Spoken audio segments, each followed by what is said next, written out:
नमस्कार दोस्तों, आप सबका एक बार फिर स्वागत है हमारे इस यूट्यूब चैनल, आपके अपने इस YouTube channel we deserve academy पर।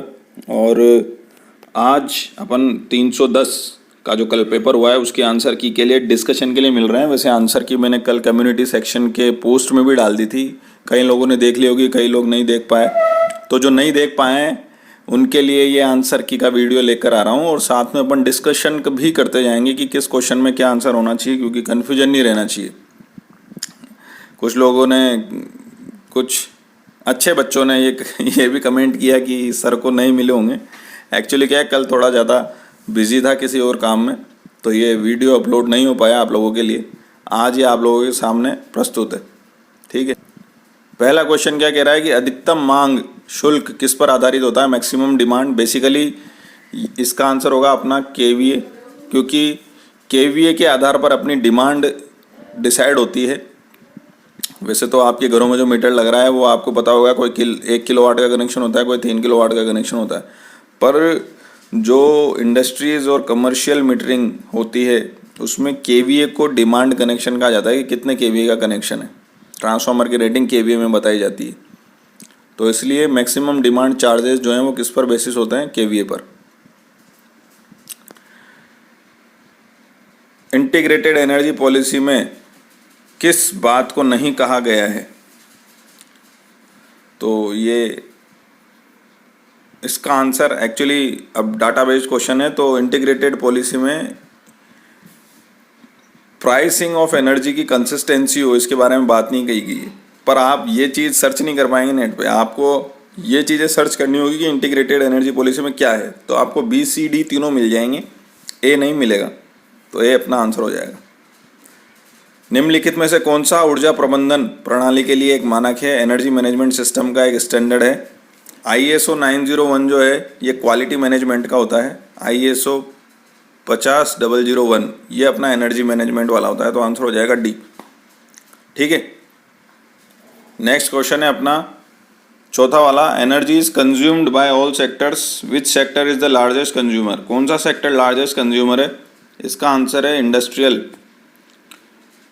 लगने को ऐसा लगता है कि इतनी जनसंख्या है, डोमेस्टिक होना चाहिए, पर एक्चुअली में इंडस्ट्रियल कंजप्शन ही ज़्यादा है इंडिया में एनर्जी का। पांचवें क्वेश्चन पे आ जाओ। Which of the following is not a demand side management? इनमें से कौन सा डिमांड साइड मैनेजमेंट नहीं है? फॉसिल फ्यूल के कंजप्शन को मैक्सिमाइज करके इलेक्ट्रिक एनर्जी को हम कम यूज़ करने के लिए प्रेरित करें, ये गलत है, ये गलत है बात। तो जो अपना आंसर हो जाएगा कि इनमें से कौन सा डिमांड साइड मैनेजमेंट का मेजर नहीं है, वो यही हो जाएगा बी। ठीक है, तो आंसर 5 का क्या हो गया? बी। 6 का देखो। The energy source that are either found or stored in nature, जो नेचर में मिलते हैं या स्टोर्ड रहते हैं उन्हें क्या कहते हैं अपन? प्राइमरी एनर्जी सोर्स कहलाते हैं। इनएग्जॉस्टिबल अटूट ऊर्जा, जो खत्म नहीं होते या रिप्लेनिश हो जाते हैं, जिन्हें दोबारा से बनाया जा सकता है, नया किया जा सकता है। तो सीधा सा जवाब आ रहा है अपना सामने, क्या? नवीनीकरण। 7 का आंसर हो जाएगा बी। 8, विश्व तेल भंडार खत्म होने का अनुमान है? कितने साल में खत्म होएगा विश्व तेल भंडार? अगर आप आज की तारीख में देखो तो नेट पर सर्च करने पर ये आपको 53 ईयर्स मिलेगा, पर ये क्वेश्चन क्या है, किताबों में से उठा लिया है, तो हो सकता है इसका आंसर 60 साल भी हो, क्योंकि किसी पुरानी किताब में से या पुराने डाटा से लिया होगा। तो आज अगर 53 है तो पहले हो सकता है 60 कहा जा रहा हो। पर अगर इसी दर से कंज्यूम करते रहे तो आंसर इसका ए ही होना चाहिए। 45 ईयर्स में तेल खत्म होने की संभावना है। ठीक है, primary energy consumption of India, India किस स्टेज या क्या रैंकिंग है, उसके आधार पर अपन ये निकाल सकते हैं कि भाई कि टोटल जो विश्व है उसकी जो प्राइमरी एनर्जी कंजप्शन है उसमें से इंडिया कितना कंज्यूम कर लेता है। इसका आंसर कहीं नहीं मिला सेम इसी क्वेश्चन का। ये क्वेश्चन जरूर मिला नेट पर, वो भी किसी दूसरे कॉलेज के सेमेस्टर एग्ज़ाम का क्वेश्चन था, एनर्जी मैनेजमेंट सब्जेक्ट का ही। पर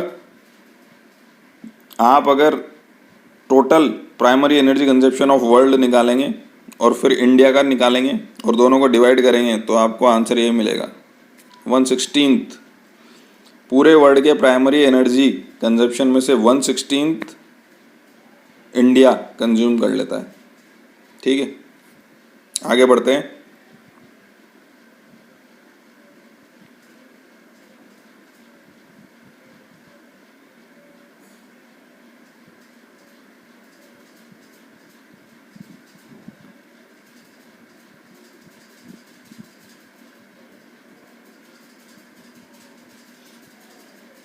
दसवां क्वेश्चन कहता है energy consumption per unit GDP is called. Per capita तो पूरी जनता के नंबर्स को जब अपन डिवाइड करते हैं ना तब पर कैपिटा आता है।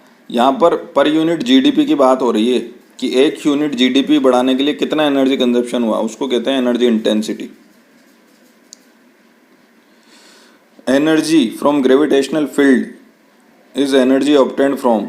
इन चारों में से ऐसा कौन सा तरीका है ऊर्जा प्राप्त करने का जिसमें ग्रेविटेशनल फील्ड का रोल प्ले होता है?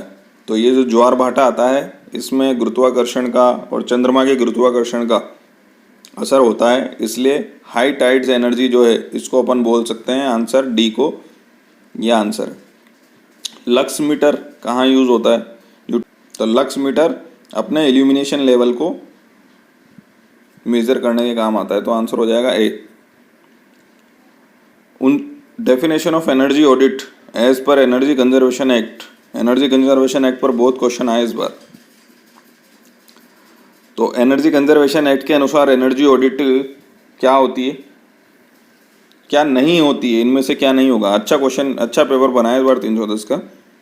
टफ है, मतलब अगर किसी के इसमें 20 भी आ रहे हैं, या 20 भी नहीं कहूँगा मैं, अगर 18 भी आ रहे हैं तो उसके सब्जेक्टिव में नंबर आ जाएंगे, कोई दिक्कत नहीं है, आप पास होएंगे अगर आप ऑब्जेक्टिव में 18 ले आते हैं तो इनमें से एनर्जी मैनेजमेंट सिस्टम बनाना ये एनर्जी ऑडिटर का काम नहीं होता। ऑडिटर का काम है बस देखना, जांचना, परखना, सजेशन करना। तो ए आंसर हो जाएगा, ये एनर्जी ऑडिटर का काम नहीं है। वेस्ट हीट रिकवरी सिस्टम है जो 50 लाख का इन्वेस्टमेंट लेता है और 2 lakh per year operating and maintenance cost आती है।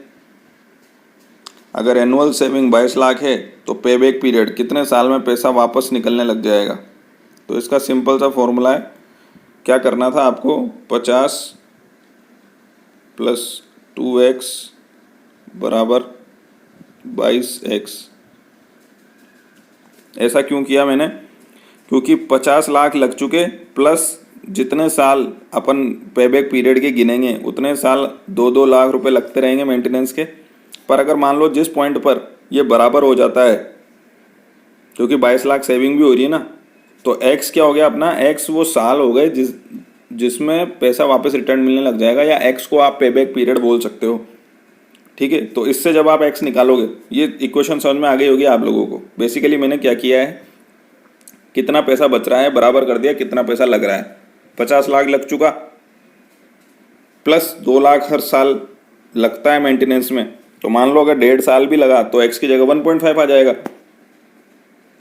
बराबर 22 लाख सेविंग भी हो रही है, तो 1.5 साल अगर मैं मान लूँ तो 22 लाख 1 साल की, और 22 और आधे साल की 11 लाख, तो वो 1.5 × 22 हो जाएगा।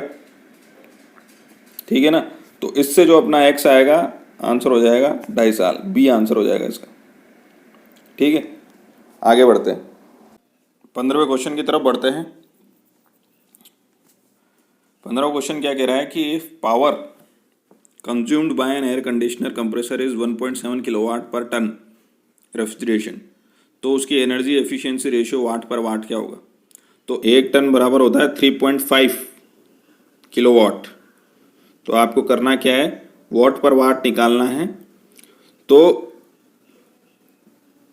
रेफ्रिजरेशन कितना हुआ, 3.5 डिवाइड बाय इलेक्ट्रिकल एनर्जी कितनी कंज्यूम हो रही है, 1.7। 3.5 किलोवाट बाय 1.7 किलोवाट करोगे तो 17 दूनी 34, तो ये कुछ 2.09 2.06 कुछ ऐसा आएगा, तो 2.1 आंसर हो जाएगा अपना। 16 का निकालो आप। 16 में ratio of luminous flux by power consumed, तो luminous flux by electrical power अपना क्या हो जाता है, ल्यूमिनस एफिकेसी, बी हो जाएगा आंसर। ये अपने यूटिलाइजेशन ऑफ इलेक्ट्रिकल पावर में भी आपने देखा होगा विच ऑफ द फॉलोइंग, 17 पे आ जाओ, which of the following statement is false regarding air receiver, air receiver के बारे में क्या गलत है। अच्छा, कौन सी फॉल्स है एयर रिसीवर के लिए,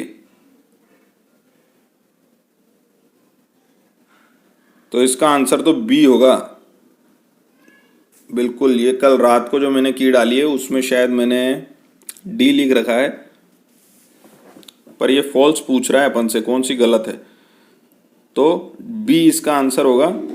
एक्सपेल्स ऑयल एंड मॉइस्चर नहीं निकालता, ये सिर्फ एयर रिसीव करता है। कंप्रेस्ड होने के बाद एक टैंक होता है, रेजरवायर होता है, जो सडन डिमांड्स को भी सप्लाई करता है, साथ ही साथ फ्रिक्वेंटली ऑन ऑफ ऑपरेशन जो होते हैं कंप्रेसर को, उनको रोकता है, क्योंकि रेजरवायर प्रेशर मेंटेन रखता है। तो 17 का आंसर हो जाएगा बी। 18 का,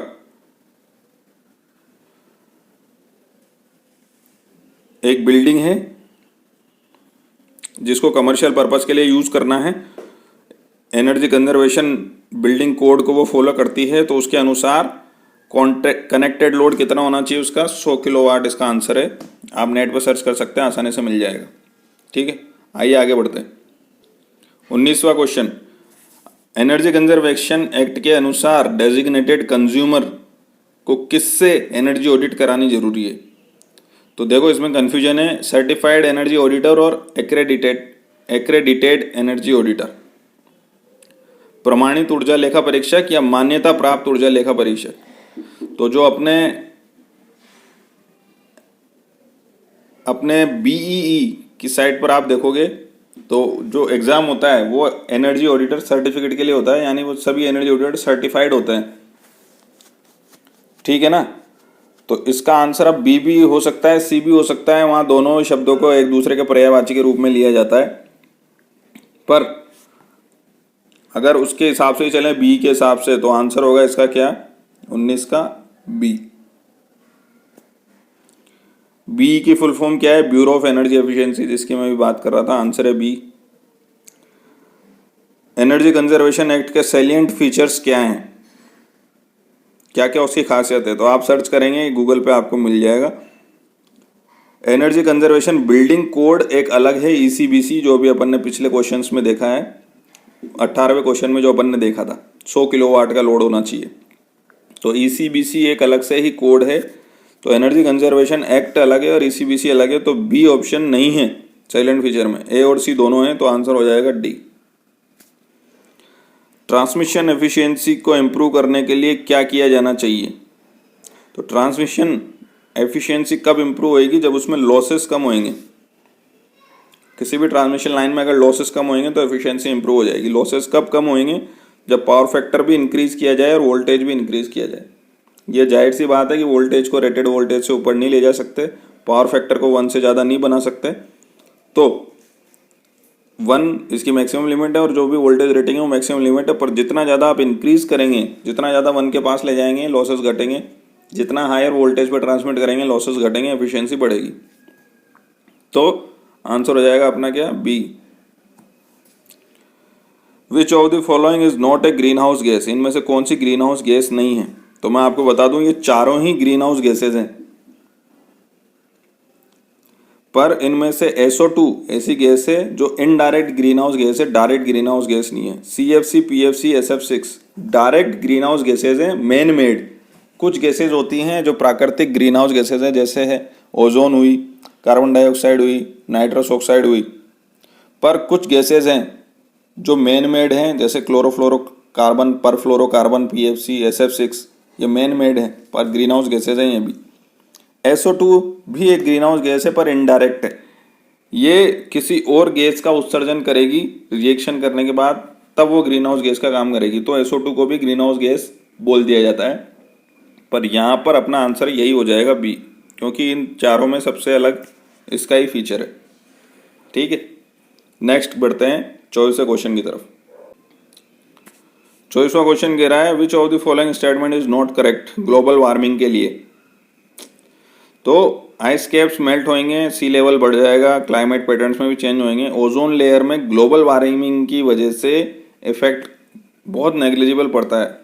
जाहिर सी बात है ये सब परिवर्तन होएगा क्लाइमेट में, तो ग्लोबल ये ओजोन लेयर पे भी असर पड़ेगा कुछ ना कुछ, तो इनडायरेक्ट पड़ेगा, पर डायरेक्ट सीवियर डैमेज नहीं होगी ओजोन लेयर पर ग्लोबल वार्मिंग की वजह से। तो आंसर हो जाएगा सी। ग्रीन हाउस गैसेज में कार्बन डाइऑक्साइड का कंट्रीब्यूशन कितना है?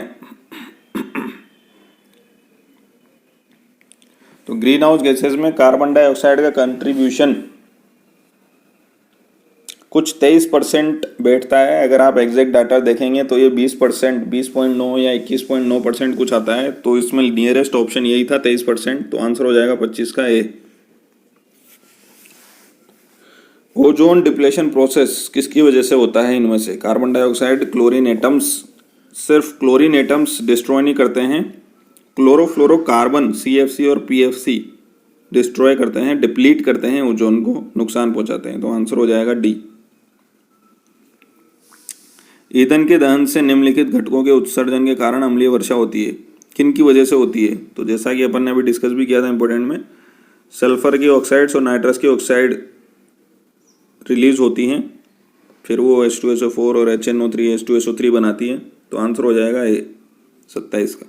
28 का answer, which of the following focuses more on modern concept of sustainable development. तो सस्टेनेबल डेवलपमेंट में अगर आप सर्च करें इसकी definition, what is sustainable development, तो उसमें ये तीनों ही बातें आ रही है, यानी इकोनॉमिक डेवलपमेंट भी हो, सोशल डेवलपमेंट भी हो और एनवायरनमेंट भी प्रोटेक्ट रहे, उसी को अपन सस्टेनेबल डेवलपमेंट कहते हैं। तो 28 का आंसर हो जाएगा डी। ठीक है, आइए आगे बढ़ते हैं आखिरी के 2 क्वेश्चन पर फटाफट। What is the numbers of sustainable development goals?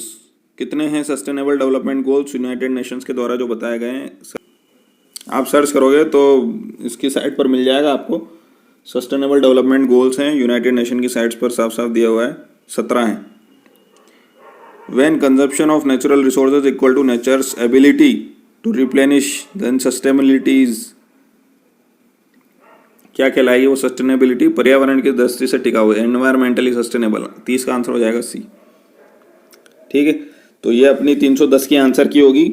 जल्दी ही अपन SSC JEE की क्लासेस शुरू करने वाले हैं, तो जो भी लोग इंटरेस्टेड हैं वो मेंबरशिप ज्वाइन करें इस YouTube चैनल की और क्लासेस अटेंड करें, क्योंकि कोशिश यही है कि सिर्फ उन्हीं लोगों को एक्चुअल में गाइडेंस दी जाएगी, पढ़ाया जाएगा जो वास्तव में मन से, तन से, धन से इस परीक्षा को पास करना चाहते हैं, गवर्नमेंट जॉब लगना चाहते हैं, SSC के थ्रू जूनियर इंजीनियर बनना चाहते हैं, जो वास्तव में चाहते हैं, सिर्फ उन्हीं के साथ मेहनत की जाएगी।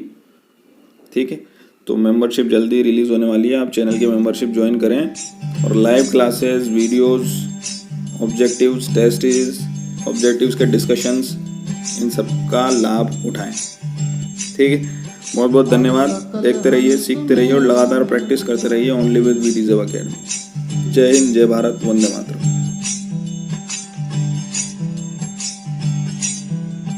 अरे राम बिना कोई धामे नहीं, राम बिना कोई धामे नहीं।